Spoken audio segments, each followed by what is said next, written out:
Good afternoon. We gather here today as one community bound together by loss and by gratitude to honor the remarkable life and legacy of Charles Byron Kelley, who everyone knew as Kelley. Kelley lived a full and rich life, and today we have a chance to hear of aspects of his life that we may have been unaware of, to discover more clearly the person that Kelley was. And in honoring the fullness of Kelley's life, we come together as one to reflect on the course of a life well lived, and then to reflect even more deeply on our own lives.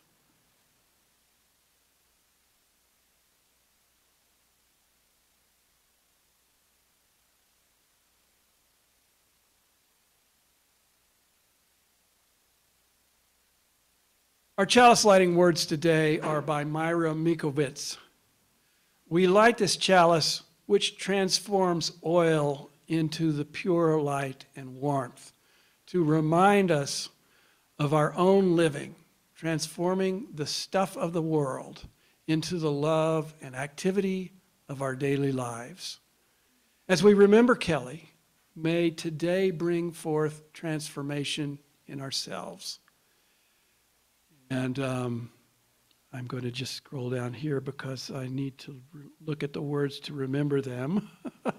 From grief into healing, from memory into wholeness, and from celebration into love.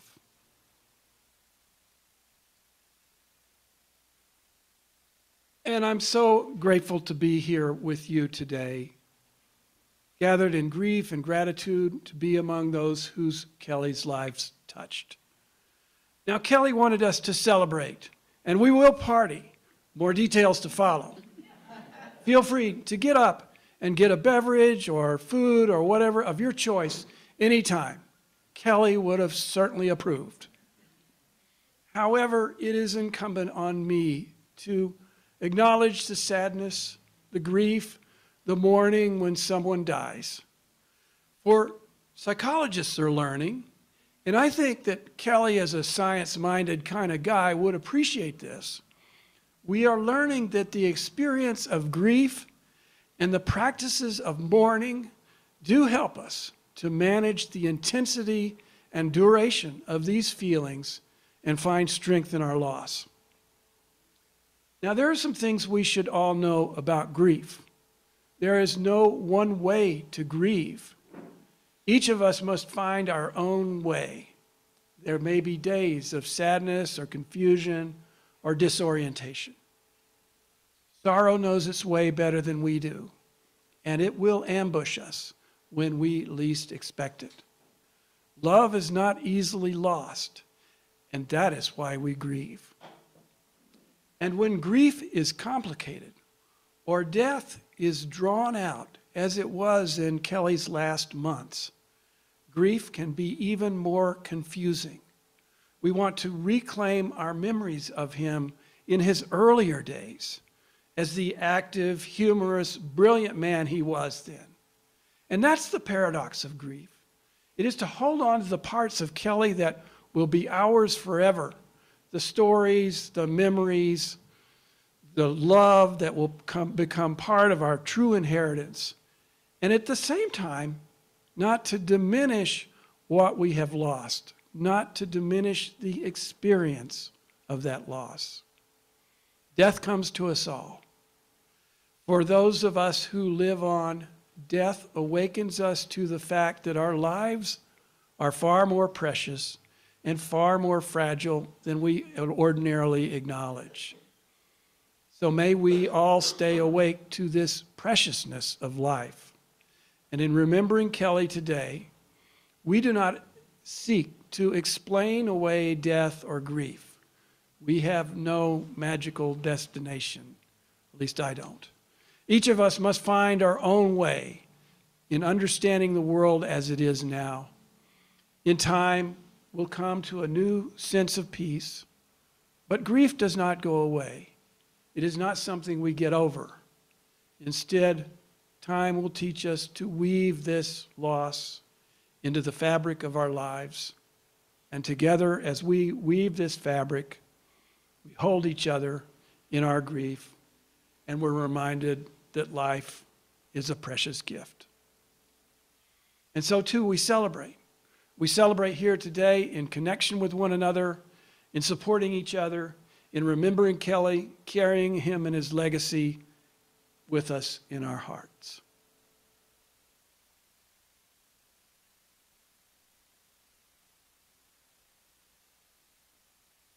We'll get the right person spotlighted. Yeah. Marcia will offer a eulogy. Marcia being there. I wish I could be there with you. And let's see, we need to check the sound, Marcia. Okay. There we go. We're all good now. Okay. I wish I could be there with you today. I have many friends among you and look forward to the day I can come back and visit. And I want to thank all of you who have come to celebrate the life of my uncle, Charles Byron Kelley. While he had many nieces and nephews, my cousin Karen, who's also with us today, and I knew him best because we were closer to him in age. And I'm sad that my younger siblings and cousins never had a chance to get to know him like we did. His older sister, Jeanette, was 14 years his senior, and my mother, Bonnie, was 10 years older than he. And that meant that the age difference between Charlie and cousin Karen and me was that of an older brother rather than an uncle. We knew him as Uncle Charles, since our grandmother, Bessie, his mother, preferred Charles, or Uncle Charlie, or just Charlie. Sue would call him Kelley, and that's how you have all come to know him. But to us, he was Charlie, the uncle who loved to travel and loved culture and new experiences, good food and drink, photography, and all things tech. I confess that I do harbor one lifelong resentment toward him. His mother, my grandmother, was 5'1". His oldest sister was 5'1". My mother was 5'3", and I'm 5'1". This is a manifestation of the gross unfairness of the genetic lottery. That not only did all the tall genes roll his way, but so did the skinny genes, and that's injustice. Kelley's mother, Bessie, was the salt of the earth kind of person, and his character utterly came from her. She went to business school and became a clerk in City Hall so that she could raise him on her own, and she did a good job. His father, Byron, my grandfather, was a much more problematic person. Kelley never really measured up to his father's manly man about town, braggadocio kind of expectations for his son, for which I'm actually very glad. Kelley was a far better man and far better than anything that Byron could ever imagine or be himself. He did, however, inherit Byron's facility with tools. When I was a small child, Uncle Charlie would watch after me and take me places. I mean, really, what teenage boy looks after a 2 or 3 or 4 or 5-year-old niece willingly? It's possible that our grandmother might have imposed upon him to do so, but he nonetheless did so with great fun and good humor. He pulled our sleds, he pulled our wagons, he pushed our swings, and he took me to Theta Pond on the college campus to feed the gucks, or at least that's what I thought they were. He and Sue would marry and move away, and I would have little contact with him until the internet breathed life into our communication. I don't have much fondness for the internet, but for Zoom and for communication, it's been a godsend. There was one wonderful visit when he lived in Delaware and I was teaching at Harvard. I drove down to see him and Sue, and they took me to my first ever local firehouse clam bake. I had a riotously fun weekend with clam juice all over me, and I thought I was going to smell like clam the rest of my life. Kelley was an expert at conviviality. I think that Charlie and I got along so well because he was a geek and a nerd, and so was I. We shared a dislike of fishing, a dislike of guns, and we shared a view of politics. And our shared nerdishness led to years of internet exchanges, in part because both of us were using computers well in advance of the general public. We would have a flurry of exchanges, generally on some political issue, and then there'd be a silence. And just as I got to thinking about him again, I would find an outrageously funny editorial cartoon in my inbox. No, just the cartoon. He had read my mind. Both my father and my cousin Karen's father, Uncle Dean, had attended Oklahoma A&M, later Oklahoma State University. Cousin Karen remembers Kelley taking her to campus and showing around, including the family highlights of the campus. He did the same for me on another occasion. Back to Theta Pond and the ducks we went, but I especially remember that he took me to a building called Old Central, the oldest building on the campus, and he took me up the dark well to show me where my mother had carved her initials into the soft stone when she was in high school. When he was in the army in France, Kelley had developed a palate, and when he returned, he introduced me to Remy Martin, one of his best friends. That was one very smooth evening. But on one of my visits to Ajijic, he and I drove to Jose Cuervo factory. It was a wonderful drive, and we resolved all the world and family problems and hung out at a tequila tasting. I mean, what could be better? He always seemed to enjoy spending time with me. I certainly loved our times together as we ambled the Malecon and with the dog, or went to the dog park or the plaza for ice cream and for him a smoke, but don't tell Sue. He and Sue were wonderful hosts on my trips down, and we explored a number of wonderful Mexican sites and cities. And in other visits, he introduced me to Mexican coffee and Mexican ice cream and the Mexican addiction to fireworks. He took me to the tiangas, he helped me develop my camera skills, and he gave me mojitos. Our life together was one of great and good peripatetic conversations with wonderful displays of his wit, brilliance, and insight. We would talk and talk and talk with never a lull. He and I had a harmonic resonance, as some of my New Age friends would have termed it, and a life of conversations together. Unfortunately, Charlie had what our family called Kelley ears. His hearing, like that of my Aunt Jeanette and my mother, would go, and life became more of a struggle when that happens. Charlie once told me that of the substantive regret that he had, that he was unable to learn Spanish because he couldn't hear. My Uncle Charlie was a great and good older brother to me. He was sensitive, loving, quiet, thoughtful, and wickedly, wickedly witty, and great fun. Often in our own family nerdish kind of way, he was great fun. He was a wonderful person and a good, good man who quietly helped and cared for others. May he rest in peace with better hearing in the next life than he had in this one. Thank you.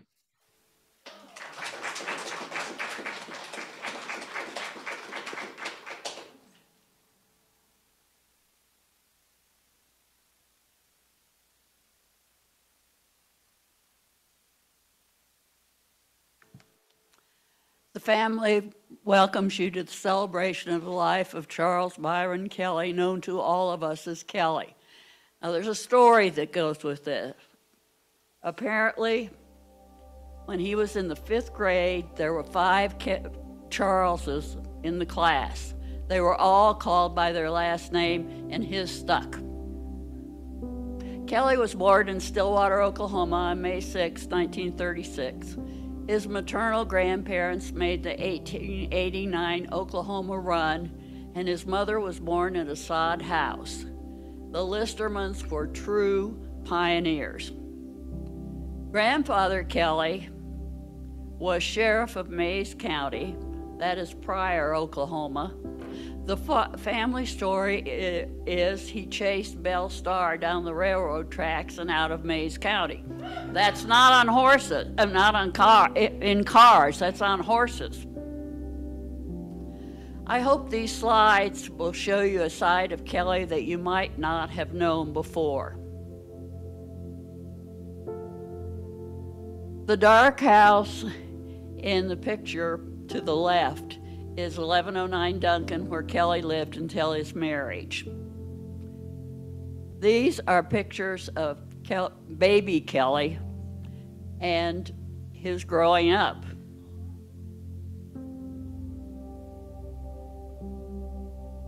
This is a picture of Kelley and his mother. She was a wonderful mother to him.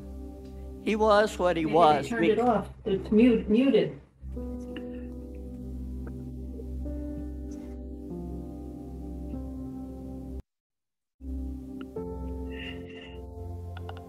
Can I go?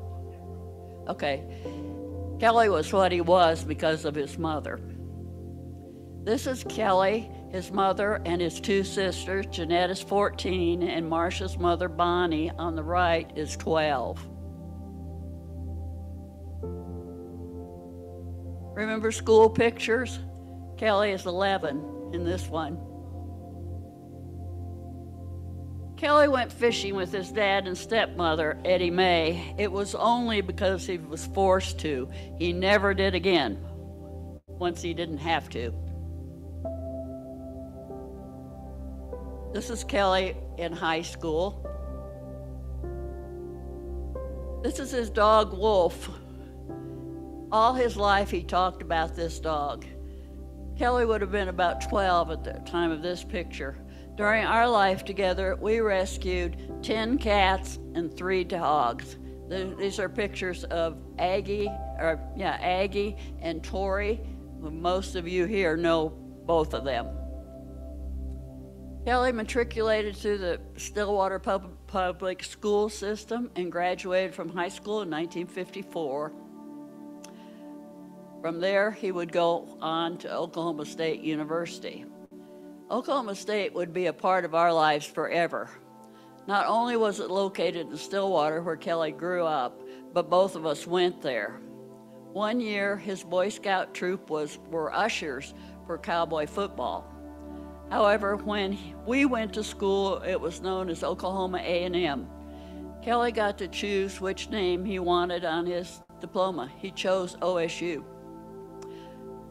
Notice Kelley does have books in his hands. We did study occasionally. And notice I'm wearing a dress. No pants for ladies on campus at that time. Neither of us owned a pair of jeans during our college years. Fraternity and sorority functions were often. I think we were supposed to learn social skills.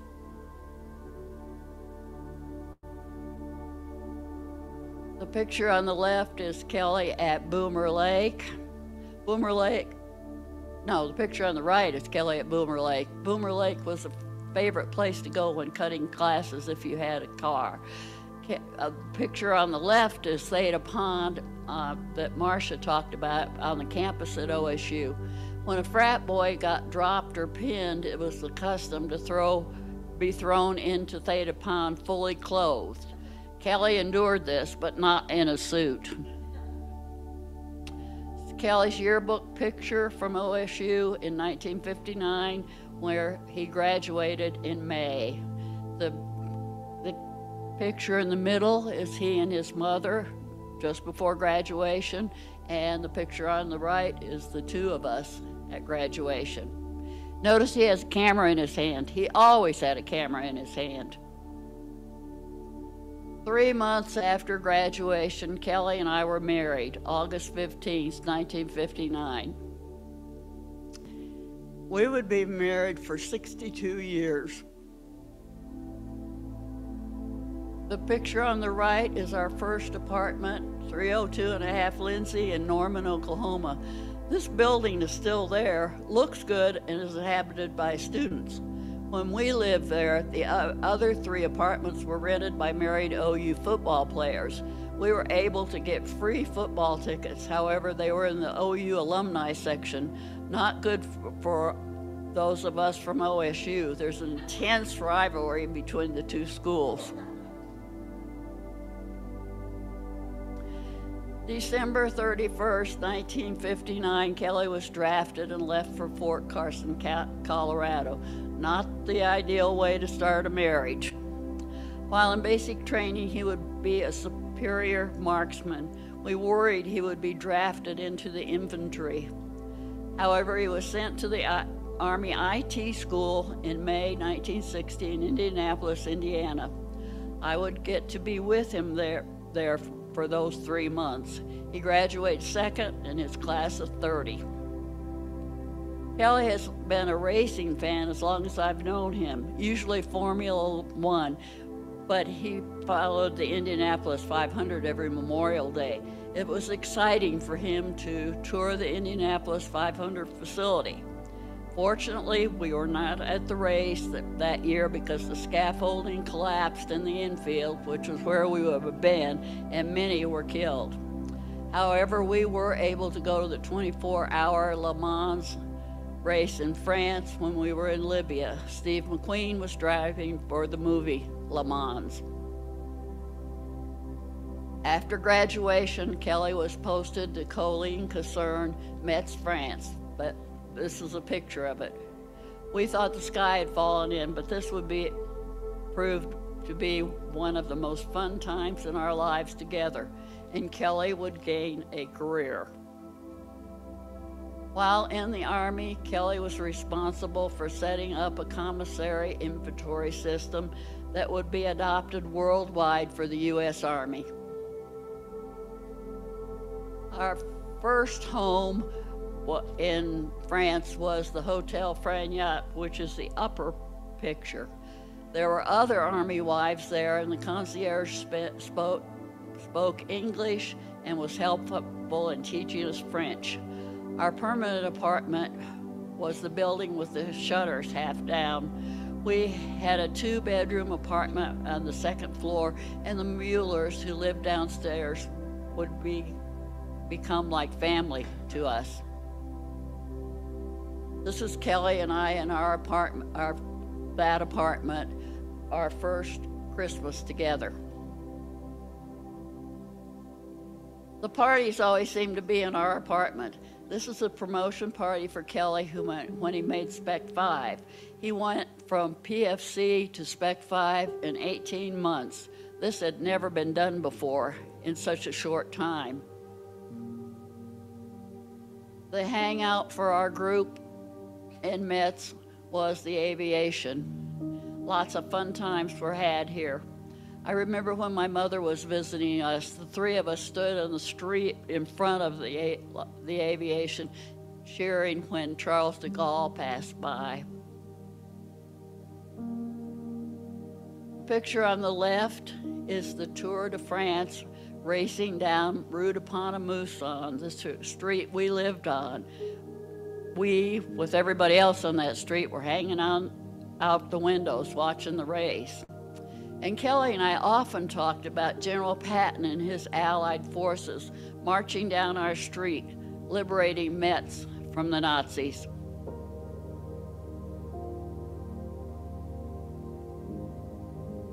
The picture on the left is La Gare in Metz. It was a famous meeting place. And the picture at the top are the Roman arches outside of Metz. Those Romans were everywhere ahead of us, as you will see.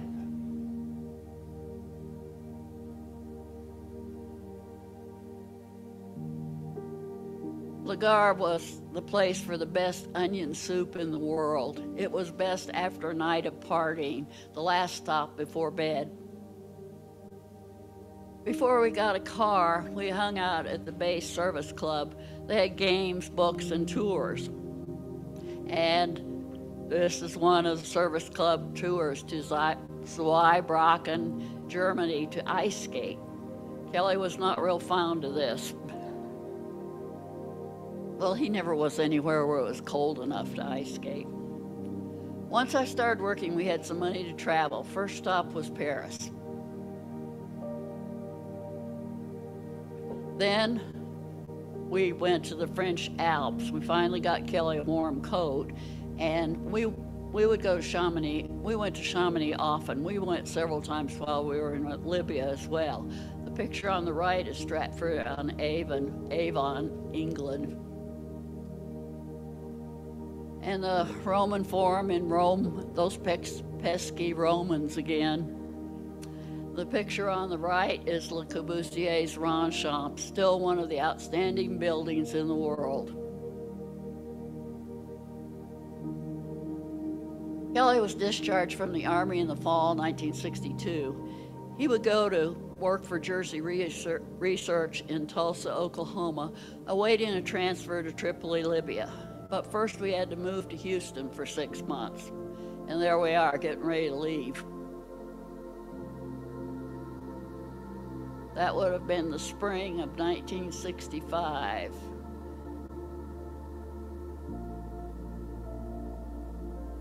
This is the picture down below. The lower picture is a picture of our 4-bedroom, 1 and 1/2 bath house in Tripoli.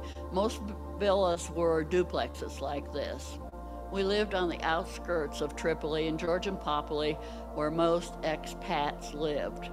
The upper picture is our street. Notice there are no trees. And this is a picture of a typical street in Georgian Popoli. Notice all the sand. When the Ghiblis blew, all that sand would be in the house. And you got stuck often, but there were always little boys that would come help get the car out of the sand. This is the Waleed building where Kelley worked. It was the headquarters for SO Libya. While at SO Libya, Kelley developed a material system that was accepted for distribution to SO affiliates around the world. A mosque in downtown Tripoli,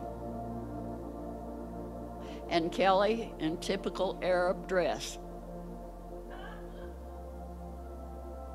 While in Tripoli, Kelley was on the committee that set up international road rallies. In the next 3 pictures, we are at a checkpoint recording times for the rally. We had participants from all over Europe as well as Libyans.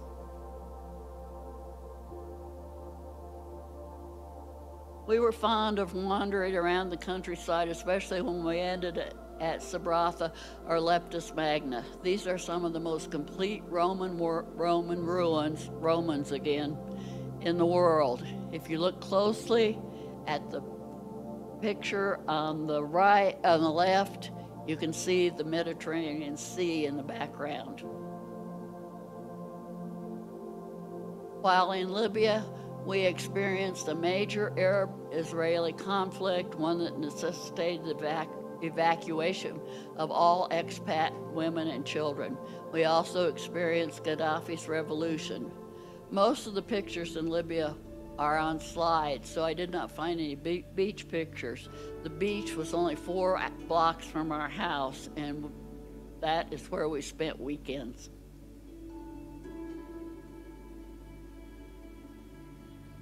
After 2 years of Gaddafi and his rules, we decided we should leave Libya. Our first stop was a month or so in Tulsa while Kelley job hunted. He got a job in New Orleans, which sent him to Dubai. We did not like this, but it was actually worse than being in Libya, and I was in New Orleans, so he resigned and we moved to Dover, Delaware, where he accepted a position with International Playtex. This was in the front yard of our house in Dover. It would have been about and this is in our living room, it would have been about 1974. Our house in Dover was the first one we bought. You probably do not know that Kelley could build or fix anything. The kitchen in this house had nothing in it. It was just an empty room. The first thing we needed was storage, so Kelley built a pantry in what was formerly the door to the basement. There was an outside door. And we bought the lower cabinets in Annapolis, Maryland, and Kelley installed them. He also installed all the upper shelves because the room was so small you would feel closed in with cabinets. He built a storage cabinet in the dining room. The real chore was the scraping up of rugs glued to the downstairs floors and then refinishing the oak floors beneath. In 5 years, we sold this house for twice what we paid for it. In addition to all this building, Kelley would join me at Legislative Hall in Dover when the legislature was in session. Dover was the capital of Delaware. I was a paid lobbyist for Common Cause. He was in charge of campaign financing. In September 1980, after 5 years in Dover, and I had graduated from Wesley College, Kelley took a position with Brown and Root, and we moved back to Houston, where we would be for 25 years. Kelley worked for several different companies before he landed at Houston Lighting and Power, the light company. The first picture is in our living room in Houston. And the upper picture is Christmas, and Kelley's wearing his Christmas tie. This was a new house, so there was no renovating to do at this point, but there was no yard. And Kelley built flower beds, laid sod for the yard, and dug a lot of holes for plants. At one point, we had 60 roses in this yard. And he built this deck early on, and then after retirement, excavated the gravel area. We had a lot of parties out there.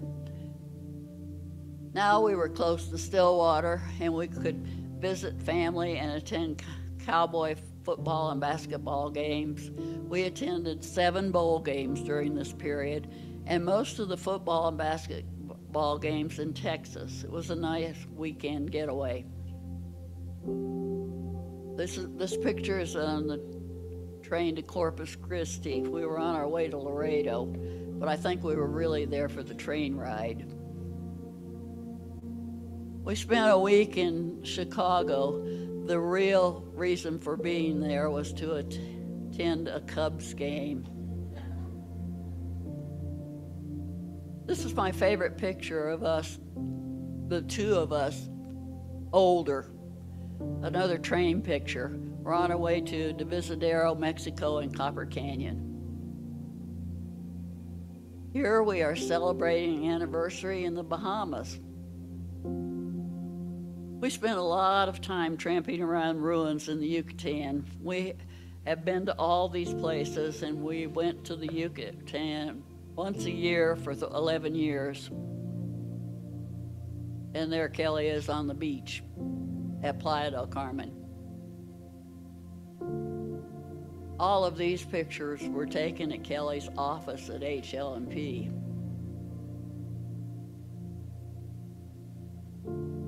And there is he had a retirement party.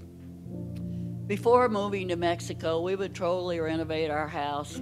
Kelley doing a lot of the work, but this time we contracted out a lot of it, like a new roof. We are packed and ready to leave for Mexico, and were we ever ready to go? Aggie and Sierra are in crates in the car. They were real troopers as far as traveling went. This would be a 3-day journey to San Antonio Tlacopan. And on the right is our first house in Chula Vista, our final destination. While Lakeside, Kelley was a member of the Camera Club and the Photography Club at the Lake Chapala Society. He taught a digital camera. Digital cameras were new in 2007. He was a charter member of the Lake Chapala Unitarian Universalist Fellowship. At one point, Kelley's high school class sent out a questionnaire asking the question, "What happened to you after high school?" They asked for the highlights of the student's life, and this is what Kelley said in his own words.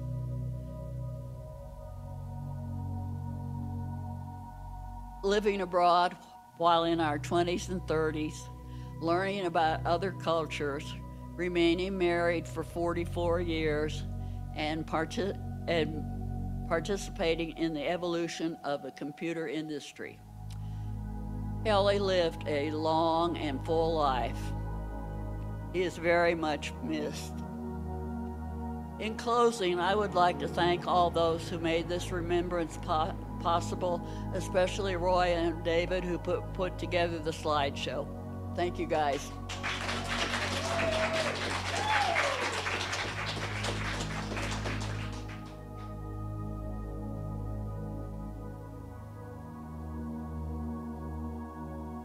So I want to invite anybody who has brief anecdotes or stories or little humorous notings of Kelley to raise your hand, and if either in person or on Zoom, if you kind of got to get into Kelley's tech groove and figure out the raise hand feature on Zoom, it'll get you farther than if you just wave your hand around with your camera turned off.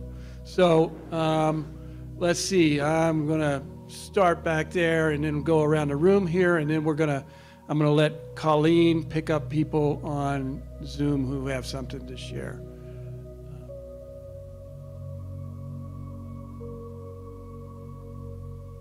Oh yeah, we gotta do this microphone thing.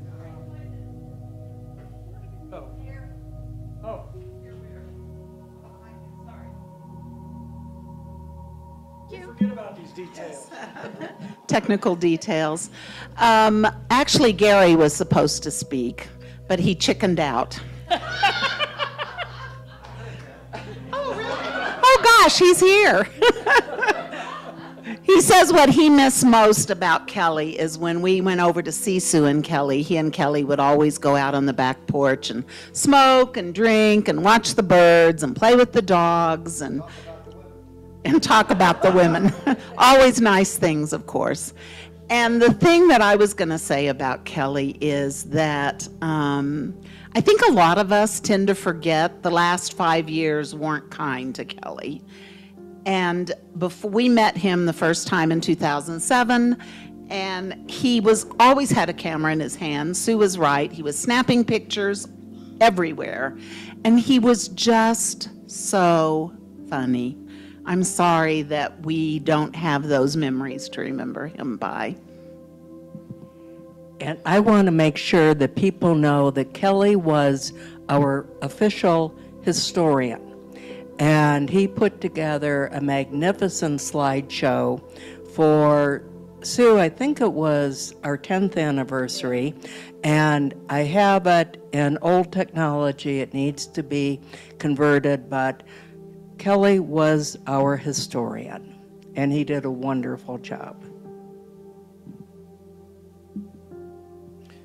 Kelley had a very funny but dry sense of humor. Trudy and I used to eat often with Sue, Kelley, and other people. And I can remember on one occasion I had made something, and it turned out okay, and people were talking about it, and Sue said, well, I guess I'll have to do something better next time. And I said, Sue, it's not a competition. And Kelley said, don't discourage her, Lou.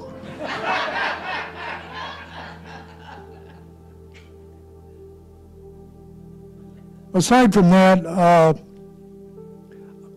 I really remember and treasured the times that Kelley was there, and I didn't introduce, and Kelley didn't introduce me to Remy Martin, but we certainly shared a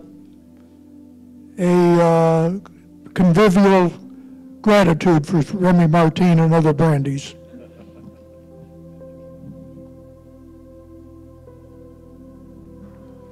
I only knew Kelley in the last few years, and when we first got to know Kelley, Sue was bedridden, and Kelley, who I don't think was prepared for all of this, was taking care of her, going to the store. When I saw him, he was doing all of it without any kind of fuss. He was just giving and giving freely. And one of the things that I've learned about Kelley is he's somebody who would just give of himself. and not ask anything back. And I think that's an extraordinary trait. The other thing, I'm from Oklahoma too. And my grandparents were these people like you hear about there, and I know what it's like there, and their lives are filled with family. Mine were farm and stuff like that, and it still just blows me away that here was Kelley and Sue all over the world. What an extraordinary life that the two of you were able to lead.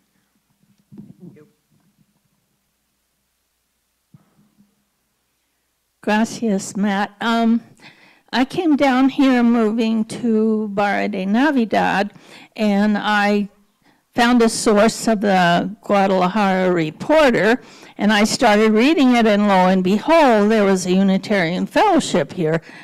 And I emailed, and Kelley answered. He was doing that at times, a lot of that like diplomatic stuff. And I came for the Thanksgiving dinner that Lou and Trudy used to have before we just crowded them out of their own home. And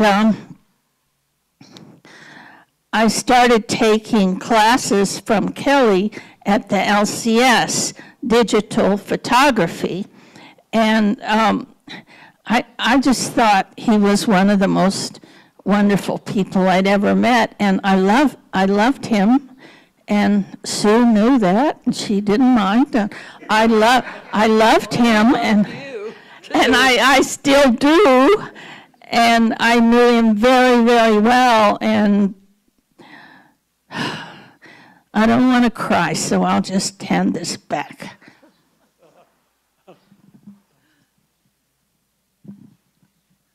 My memories of Kelley. Oh, okay.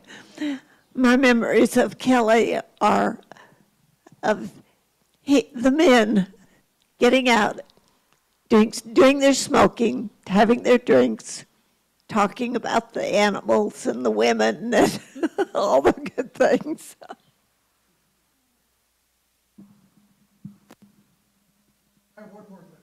Okay. Many of you may note that I'm overdressed today, and there's a reason for that. As long ago, and I can't remember how many years, Sue, but I think about 15, there was some function at LCS, down by the lake at the new Posada. And I wore a coat and tie, and I can remember very clearly, it was before Christmas. The reason I did is I knew Kelley would show up in a coat and tie, so I wore one today. Thank you. Lou, is my microphone on? Yeah. Okay. Lou, the first thing I said to Trudy when you walked in was I appreciated that you were dressed. Kelley always dressed for church. He would never come to church in shorts.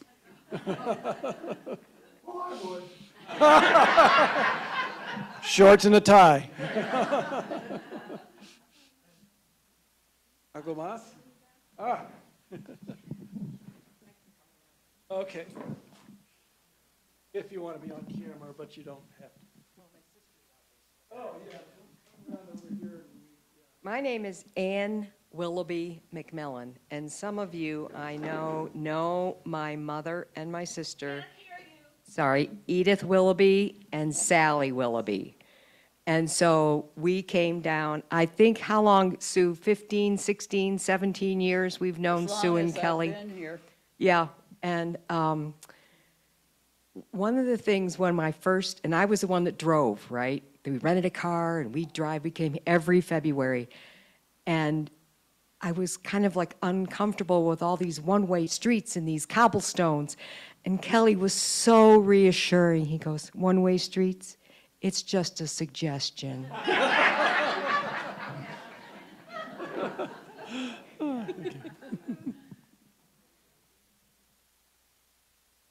So do we have folks with their hands up on Zoom? Colleen? I'm not seeing any, but it's not too Need to make late. sure that Colleen can be heard. Anyone? I don't see anyone with their hand up. Oh, now I do. Okay, Bruce, I'm going to ask you to, oh, there you go. That's Let me my have the brother. Spotlight. There's Bruce. Hi, I'm Sue's brother and about 2.5 years younger than her. And of course, I met Kelley when Sue and Kelley got married and were in Tulsa occasionally. And later when my wife and I would share Christmas with them. But then we kind of went off on our own, and Sue and Kelley went to France. And then the time, a little bit later, my wife and I and our family of 3 kids went to Europe. I was on a sabbatical. And when we came back, the first stop in the United States we made was at Sue and Kelley's in Dover, and they welcomed us back to the United States. Later, I brought our family to the East Coast, and they welcomed us then as we took a trip around the East Coast so that our kids would see some of the things like that. And probably one of my most memorable times was when I visited them in Dover and then took an airplane trip to someplace, I think it was in Mississippi, for a meeting. And I walked into the hotel and there was a picture of Mount St. Helens that had just been blown up. And that I always associate that with my trip with Sue and Kelley in Delaware. And so, you know, we always had a good time with Sue and Kelley. I probably wasn't drinking as much then as some of you talked about, but it was a good time. And then, of course, later they moved to Mexico, and that kind of put them out of reach of us. But we have very nice memories of Sue and Kelley as a family. And my wife wants to say something too. When Sue and Kelley were in Houston, our son, Mark, was a student at Rice. And although they lived a long way from Rice, Kelley would drive into Rice and pick up our son and take him to their home for Thanksgiving or special meals. And that was something I always really appreciated about Kelley. Remember also Caddy at Round Top. We had a lot of fun with her up there. Yeah, right. So, and Sue and Kelley also went when our daughter, who's a musician, was performing there, and that was much appreciated as well. Yeah. Of course, in the when there was a event in Libya, and our family lived in Alexandria, Virginia at that time, and so suddenly Sue arrived because there was a revolution going on. So we've had, even though we've lived long thousands of miles away, we've had interaction over the years. Any others on Zoom? Yes, we have Hans. Let me make a spotlight. Okay. Hi, Sue. It's Rosalie and Virginia, and Mother and Sue have known each other since high school. And What? Since Sue, we were you know 12. Which, you know how much I love you and always will. You've always been like a sister to me. Well, you're like a sister to me. Know it. And we came to Lake Chapala, and Kelley took us around in the car on the cobblestones, and we had a great time. Yeah, we spent a week there, and he drove us to Guadalajara, and it was just wonderful to see you, Sue, and Kelley. Thank you.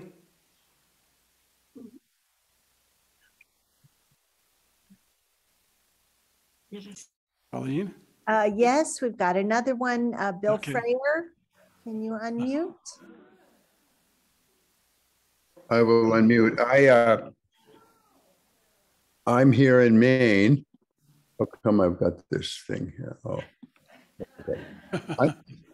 I'm here in Maine, and I'm thinking of Kelley and Sue. And when we moved, Pixie and I moved down to Ahihic in 2007, Sue and Kelley were some of the first people that we met.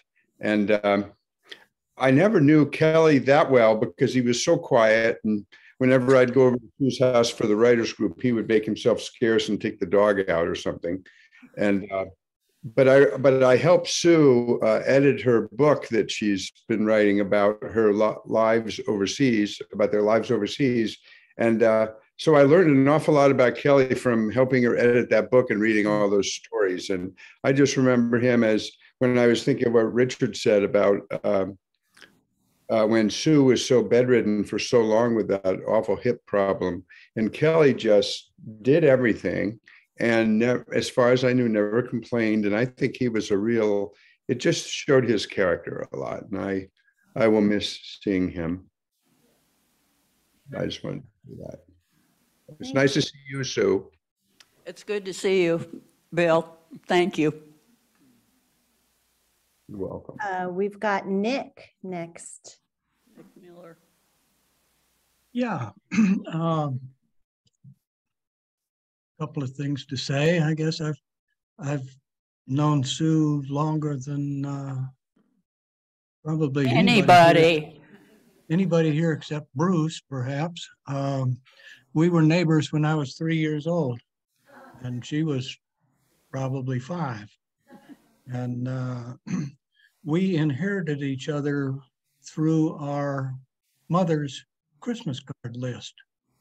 And Sue had been in her Christmas cards for years and years, went on about how grand life was in Mexico. And so it came time for me to look for where I'm going to try to stay away from snow. And I was there for a week, and we spent quite a bit of time together. One of the nice things that happened, we drove someplace and car ran out of gas. And Sue opined that that wasn't necessary. And Kelley didn't say anything. He went off and he had a soda bottle or something and came back with about 12 ounces of gas and put that in the car. And then we went on our way. And the thing that impressed me about that so much was, well, Sue was agitated. And Kelley was just Kelley, just placid, smooth, and no problem, no problema. Thank you.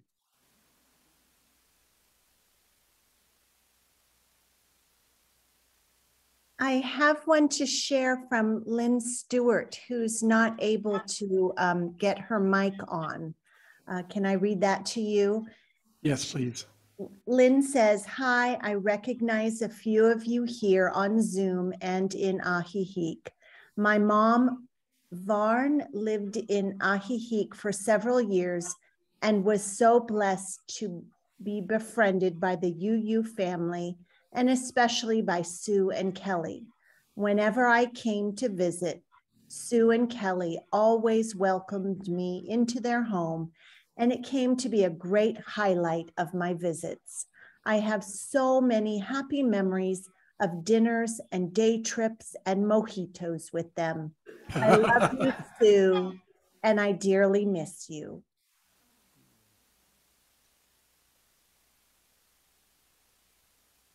And we have Jan who would like to speak with you. Hello. Hi. I don't think I'm on camera. Oh, there. Yes, you are. Well, greetings from Alaska. I lived at Lakeside from 2010 to 2017. I see a lot of familiar faces there among the Unitarians. I belong to our Unitarian fellowship here. It's very small, but I'm the president of the board here, and we keep interesting things going. And I hold all of you in my heart very dearly. I hope to return for a visit sometime this winter. I think my best memories of, you're gonna laugh at this, of Kelley were at Walmart. we would always run into Kelley at Walmart, and he always had something funny to say. Now, that doesn't mean that that's the only place I ever saw him. I really appreciated his contributions to the Unitarian Fellowship, and I love going through all the pangs with them of when they got their new dog. That it was quite a story. Anyway, I miss Sue, and I hope to see her when I come down. I miss you, Bill Frere. I need a good critic. I have a writers group here. That's good, Jan.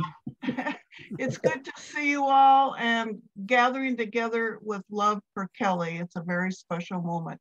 Thank you for including me. Yes. Thank you, Jan.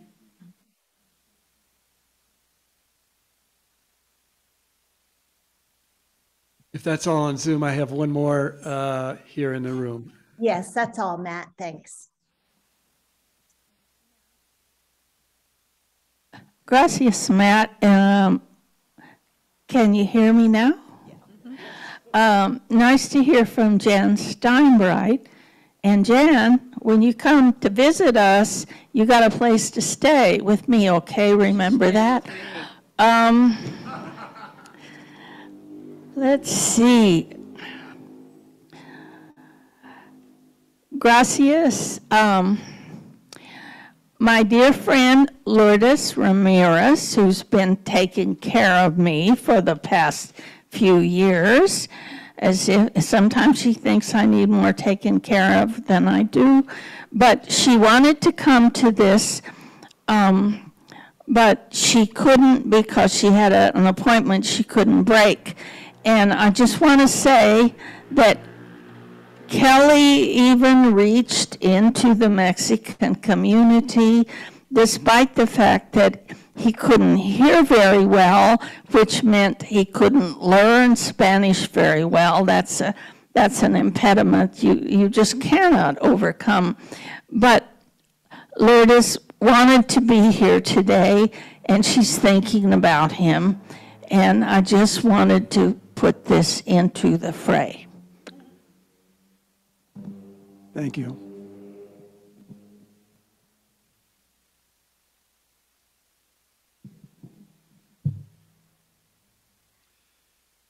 So this will be interesting.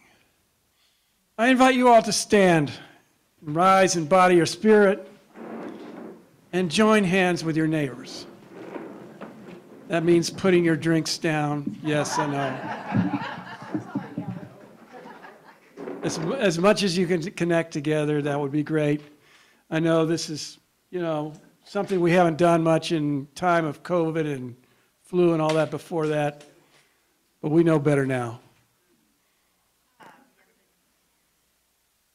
Hands touch hands. These hands you hold now once held Kelley's hands. Hand by hand, we touch those who are here with us and those who are no longer here with us. And hand over hand, we touch all of humanity. Let our hands touching hands remind us. Kelley is no longer with us, but he is in us. He touched us. He is in our memories. He is in our stories. He is in the way we move through the world.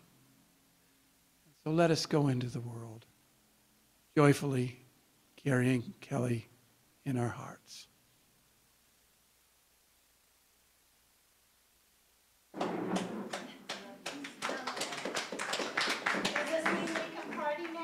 Yes! Here's to Kelley. Here's to Kelley. To Kelley.